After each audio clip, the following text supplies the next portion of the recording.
바랍니다.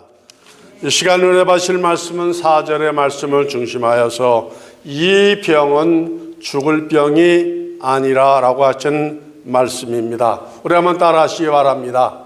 내 병은 죽을 병이 아니다.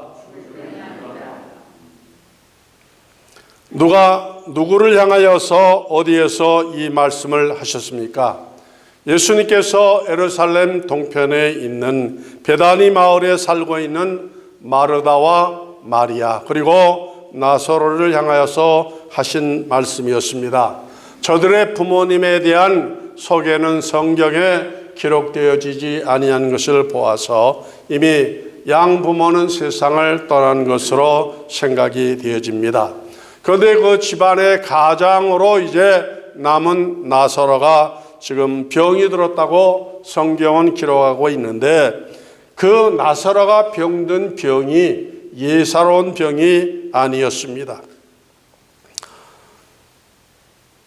마르다와 마리아는 나사로가 병들었을 때에 그들이 할 수 있는 모든 방법을 다 동원을 했습니다.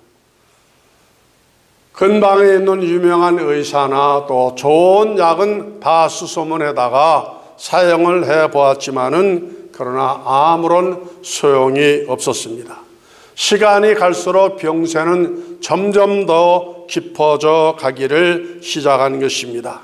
이제 자신들의 수단과 방법으로서는 나사로가 병들어 간 것에 대하여서 어떻게 할 방법이 없으니까 이 둘은 특단의 조치를 취하게 되어지는 것입니다. 문제는 마르다와 마리아가 믿음이 없는 사람이 아니라는 것입니다. 저들은 다 특별한 믿음의 사람이었습니다. 마리아와 마르다가 어느 정도로 믿음이 좋은 사람이었는가 하면 2절에 보면은 그 마르다에 대해서 먼저 기록하고 있는데 마리아는 향유를 주께 붓고 머리털로 주의 발을 씻기던 자요 병든 나사로는 그의 오라비더라 이렇게 기록하고 있습니다. 어느 누구도 아직까지 예수님 앞에 이런 예를 행한 사람이 없었고 그러했습니다마는 마리아는 예수님을 향하여서 극진한 대접과 정성을 기렸습니다. 뿐만 아니라 그 언니 마르다는 또 어떤 여인이었습니까? 마르다는 예수님께서 예루살렘 성에 올라오실 때마다 예수님을 지극정성으로 대접한 여인이었습니다. 예수님은 예루살렘에 사는 성 안의 부자들이나 권세 있는 집안 사람들에게 한 번도 초청을 받지 아니하고 대접을 받지 못했습니다마는 성 밖에 있는 베다니에 사는 이 마르다의 가정은 많은 방문을 하시게 되었었던 것입니다. 예수님을 접대한다는 것은 쉬운 일이 아닙니다. 그 이유는 예수님은 혼자 다니시는 분이 아니셨어요. 기본적으로 예수님이 행차하실 때는 몇 명이 따르죠? 가장 적을 때는 12제자가 따랐고 더 많을 때는 50제자, 70제자, 120제자 또 그 외에 더 많아질 수도 있습니다.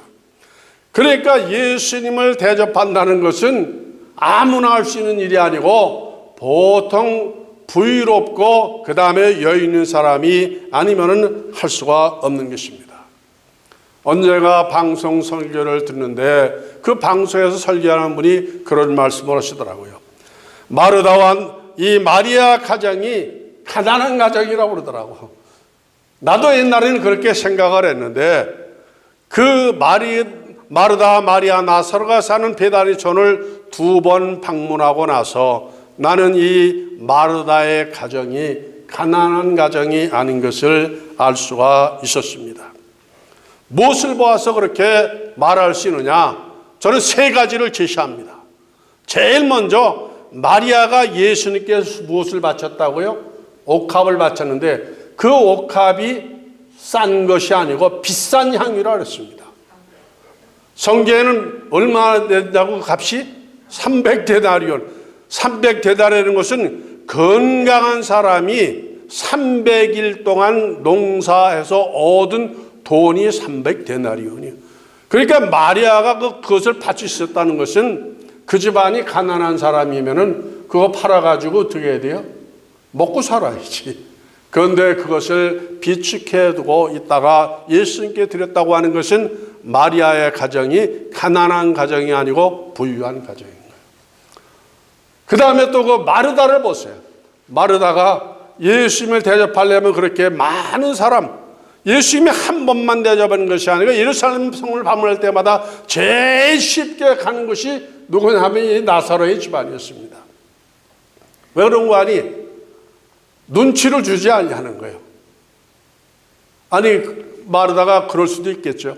아니, 왜 꼭 우리 집만 오십니까?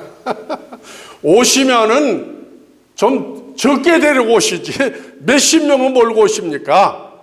한 번이라도 그런 눈치를 줬으면 예수님이 그 집을 다시 가셨겠어요? 안 가셨겠어요? 안 가시죠.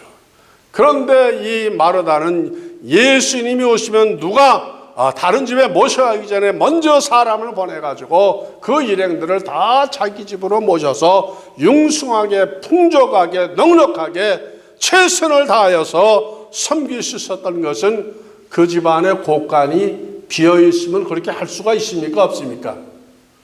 인심이 어디에서 난다고요? 광에서 나는 거죠. 가난한 사람이면은 예수님을 대접할 수가 없는 겁니다.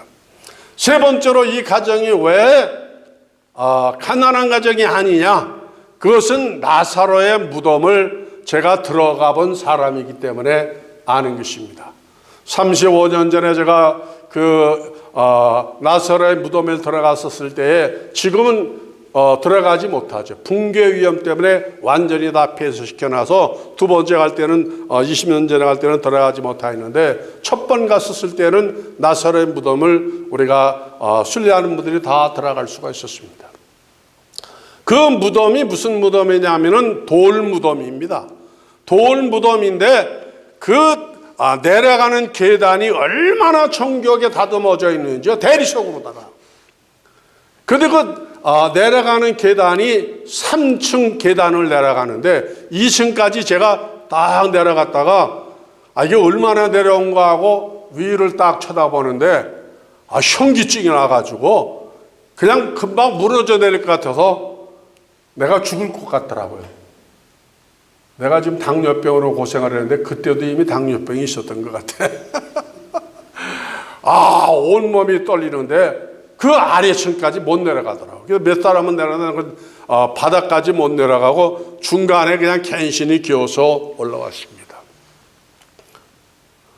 이스라엘에서 부자의 무덤하고 가난한 자의 무덤의 차이가 뭐냐면은 가난한 사람은 아무데나 그냥 흙파서 묻지만은 부자는 무슨 무덤이에요? 돌 무덤. 이스라엘 무덤은 우리와 달라서 가족 무덤으로서 항상 열고 닫는 무덤이거든요. 무덤 안에 산자의 무덤이 있고 죽은 자의 무덤이 있는데 산자의 무덤이 뭐냐면은 죽은 그 조상들의 묘를 위해서 드나드는 그 공간이 산자의 무덤이에요. 그래서 공간이 굉장히 넓습니다. 예수님의 무덤도 무슨 무덤이라 그랬죠? 돌무덤이었습니다. 돌무덤. 돌무덤은 가난한 사람이 할 수 있다고요? 부자가 하는 것이죠. 예수님의 무덤의 주인이 누구였어요? 아리마대 사람 요셉이었죠. 이 사람은 무슨 사람이냐면은 공회원이라 그랬습니다. 지금으로 말하면은 국회, 이스라엘의 공회원이 70명인데 그 중에 한 사람으로서 빌라도 총독도 그 사람을 함부로 대하지 못하는 당시 유대인 가운데서 굉장히 존경을 받는 사람. 그러니까 예수님의 시체를 날랐을 때 다른 사람이 가서 빌라도를 만나주지도 않지만은 당당히 요구할 수도 없는데 누가 요구하니까 이 아리마대 사람 요셉, 이스라엘 사람도 존경하고 자기도 그 땅에서 이제 그 나라를 통치하려면은 요셉의 도움이 필요하기 때문에 거절할 수가 없어서 예수님의 시신을 그에게 내어드린 거예요. 그래서 요셉이 예수님의 시신을 모셔다가 다른 데 묻지 아니하고 누구의 무덤에 모셨다고요? 자기의 무덤, 자기가 죽으면 들어가서 사용하려고 한 그 돌 무덤, 많은 돈을 들여서 만들었던 그 무덤에 예수님을 장사하는 것이죠. 그래서 예수님의 무덤을 헌 무덤이라고 말하지 않냐고. 무슨 무덤이라 그러죠? 성경에 새 무덤이라. 새 무덤은 새들이 죽어가는 무덤이 아니라 처음 아무도 사용해보지 않은 새로운 뉴 툼이라는 것입니다. 새 무덤에 예수님이 들어갔었던 것이죠. 그래서 이 마르다, 마리아, 나사로의 가정이 무슨 가정이라고요? 이게 돈이 없는 가난한 가정이 아니라 있는 가정이에요. 성경에는 부자가 천국에 들어가는 것이 낙타가 어디로 들어가는 것보다 어렵다고?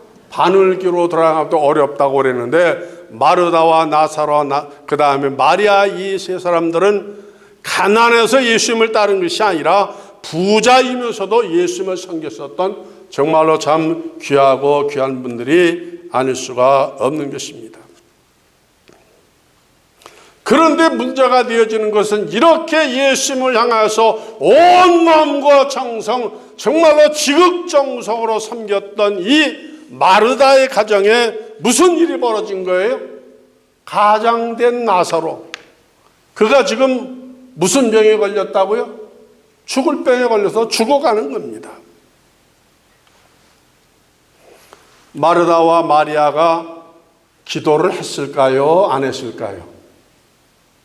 기도했죠. 믿음의 사람이니까. 나사로도 기도했을까요? 안 했을까요? 물론 나사로도 기도했죠. 그런데 전에는 기도하면 다 응답이 내려졌는데 이번에는 응답이 임하지 않은 거예요. 얼마나 답답하겠습니까? 우리가 그러지 않습니까? 실제적으로 다급한 상황에서 기도하는데도 기도 응답이 나타나지 않는 거예요. 그냥 죽어가는 거예요. 그래서 마지막 수단으로 마르다하고 마리아가 취한 행동이 무엇인가 하니, 이러다가는 우리 나사로가 죽을 테니까 이제 우리가 마지막 의지할 분은 누구밖에 없어요?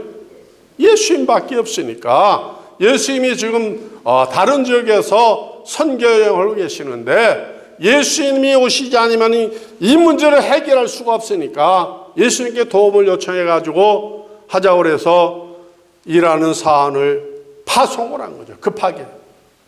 그래서 이 사람이 열심히 달려가 가지고 예수님께 보고를 드린 겁니다. 예수님이 사랑하시는 나사로의 가정에 큰 문제가 생겼습니다. 무슨 문제냐? 나사로가 지금 병들어 죽어갑니다. 의사도 써보고 약도 써보고 기도도 했는데도 이게 차도가 없으니까 예수님이 오시 아니면 안 됩니다. 그런데 예수님께서 그 말씀을 들으셨으면은 우리 같으면 예수님이 아무리 바쁘셔도 모든 일을 다 그만두시고 어디로 가야 돼요? 나사로 살리러 가셔야죠. 그런데 예수님께서 그 말씀을 들으시고 저들의 청을 들으셨나요? 안 들으셨나요? 안 들으셨어요. 하시는 말씀이 그 병은 무슨 병이라? 죽을 병이 아니라. 그런데 예수님 말씀대로 안 죽었으면 좋은데 나사로가 안 죽었어요? 죽었어요? 죽었습니다. 이틀 지나니까 죽었어요. 그때서 예수님께서 뭐라고 말씀하시는 거 아니? 이제는 그리로 가자고 말씀하시는 겁니다. 이제는 그리로 가자. 여러분 생각을 해보세요. 여러분의 가정에 심각한 문제가 생겼는데 자신의 노력으로 주변의 도움으로 아무리 해결해도 해결되지 아니하여서 염치불구하고 체면불구하고 교회에 기도 좀 해달라고 요청을 했는데 아이고 목사님 장로님들이 콧방귀도 안 끼고 뒤돌아보지도 아니하고 신방도 해주지 아니하고 기도하지 아니했으면은 어떡하겠어요?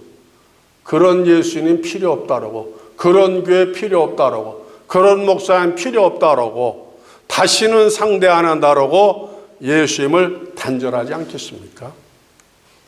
왜 안 그렇겠어요? 나부터도 그렇죠.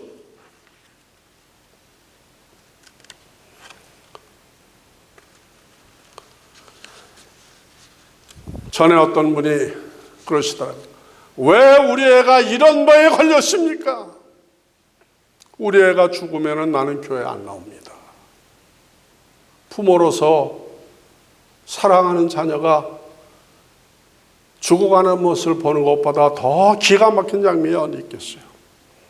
장사를 다 끝내고 나서는 그분이 교회 안 나오실 줄 알았는데 다음 주간에 교회 나오셨더라고요.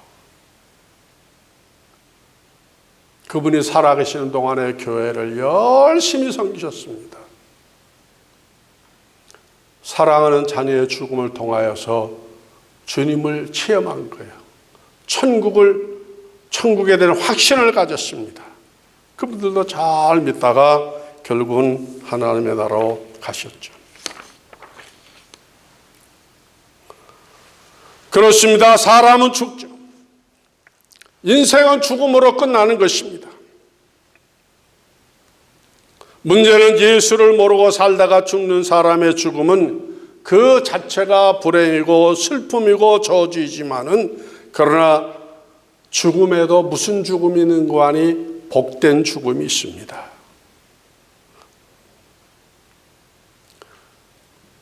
11절에 예수님이 말씀하십니다. 이 말씀을 하신 후에 또 가라사대 우리 친구 나사로가 잠들었도다. 그러나 내가 깨우러 가노라. 지금 나사로가 어떻게 됐죠? 죽었는데 예수님께서 뭐라고 말씀하시는 거 아니? 나사로가 지금 잠들었으니까 깨우러 가자 말씀하시는 겁니다. 잠이 무엇이죠? 우리 가운데 잠을 떠나 사는 사람은 아무도 없어요. 여러분이 간밤에 잠을 잘 주무셨으니까 지금 교회에 나오셨지 잠 못 주시면은 이 자리에 올 수가 없습니다. 잠든 사람은 반드시 깨어나게 되어져 있습니다.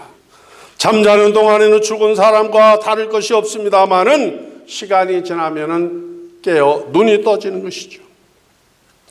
우리에게 임하는 죽음이 바로 이와 같은 것입니다. 우리가 죽지만은 우리를 죽음에서 다시 깨우시는 분이 있다는 거예요. 그분이 누구시죠? 예수님인 것이죠. 예수님만이 우리를 죽음에서 다시 완전한 몸으로 부활시키시는 분이라는 겁니다. 그럼 우리가 분명하게 알아야 할 것이 있습니다. 우리에게 아무리 어려운 병이 찾아와도 놀라지 말라는 거예요. 심지어 죽음이 찾아와도 겁내지 말라는 겁니다. 겁내지 말라는 거예요. 나사로의 가정이 믿음이 없어서 병든 것이 아니고 예수를 믿어도 병에 걸릴 수가 있어요, 없어요? 있는 거죠. 예수 믿어도 죽는 겁니다. 그러나 병으로 세상을 떠나도 낙심하지 않습니다. 왜? 다시 깨워주시는 분이 계시기 때문에. 죽음은 예수 안에 있는 사람들에게는 저주가 아니라 말할 수 없는 축복인 거예요. 영광스러운 것입니다. 주님의 나라에 들어가는 은혜의 수단이 죽음 아니고서는 방법이 없는 겁니다. 그러므로 우리에게 아무리 어려운 병이 찾아와도 놀랄 이유가 없는 것을 오늘 성경은 말씀하는 것입니다. 이제 내가 무슨 때가 되어졌다고? 잠잘 때가 되어지는 거예요. 쉴 때가 되어진 겁니다. 그래서 요한계시록 14장 13절에 이렇게 기록하고 있지 않습니까? 또 내가 들으니 하늘에서 음성이 나서 가로되 기록하라. 자금 이후로 주 안에서 죽는 자들은 복이 있도다 하시매 성령이 가라사대 그러하다. 저희가 수고를 그치고 쉬리니 이는 저희의 행한 일이 따름이라 하시더라. 주 안에서 죽는 자들이 복이 있다고 하시는데 어떤 복이 있느냐? 수고를 그치고 쉬는 복이 있는 겁니다. 여러분 지금 먹고 살기 위해서 쉬워요? 힘들어요? 죽을 맛이죠. 죽을 맛.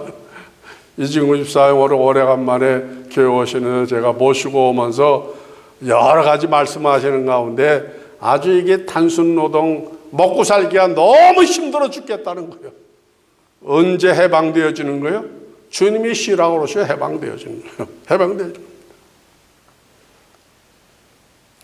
다시는 병으로 고통당하지 아니한다고 말씀하여 주었습니다. 그것을 예수님은 잠으로 말씀하신 거예요. 그런데 제자들은 주님이 말씀하시는 잠에 대해서 이해를 하지 못하고 있습니다. 그래서 하시는 말씀이 12절로부터 14절에 이렇게 말씀하고 있습니다. 제자들이 가로되 주여 잠들었으면 낫겠나이다 하더라. 예수는 그의 죽음을 가리켜 말씀하신 것이나 저희는 잠들어 쉬는 것을 가리켜 말씀하신 줄 생각하는지라. 이에 예수께서 밝히 이르시되 나사로가 죽었느니라. 나사로가 죽었다 했습니다. 실제적으로 죽은 거예요. 그러면서 15절에 이렇게 말씀합니다. 내가 거기 있지 아니한 것을 너희를 위하여 기뻐하노니 이는 너희로 믿게 하려 함이라. 그러나 그에게로 가자 하신대 디두모라는 도마가 다른 제자에게 말하되 우리도 주와 함께 죽으러 가자. 예수님께서 뭐라고 말씀하시는 거 아니? 내가 거기 있지 않은 것을 감사한다. 너희에게 나를 보여주기 위해서. 예수님은 죽은 자를 살리시는 분인 것을 보여주시기 위해서 나사로의 죽음의 현장에 가시지 아니하신 거예요. 마르다와 마리아 자매가 간절하게 요청한 것을 거절하신 이유가 뭐냐면은 죽기를 기다리신 거죠. 죽기를 기다리신 거예요. 그래서 죽은 지 나흘 만에 예수님께서 이제 나사렛 가정에 방문하셔서 부활을 통하여서 예수님이 부활의 주님인 것, 그것을 보여주게 되어집니다. 그러한 내용은 다음 시간에 요한복음 11장을 통하여서 증거하면서 은혜 받기를 원합니다. 오늘의 말씀, 이 병은 무슨 병이라고요? 여러분의 가정에, 여러분의 자녀들 가운데서 심각한 문제로 병으로 인하여서 고민하는, 걱정하는 분들이 많이 있을 줄 압니다. 주님의 음성이 여러분에게도 들려주셔서 이 병을 통하여 누가 영광을 받으신다고? 하나님이 영광을 받으시는 그러한 기적을 만들어낼 수 있는 우리 교회와도 여러분의 생애가 되어주시기를 주님의 이름으로 축복합니다. 알파와 오메가 다윗의 뿌리 다윗의 자손 예수 목자이신 어린 양 진실한 증인 일곱 금초대를 거니시는 주 영원한 사랑 그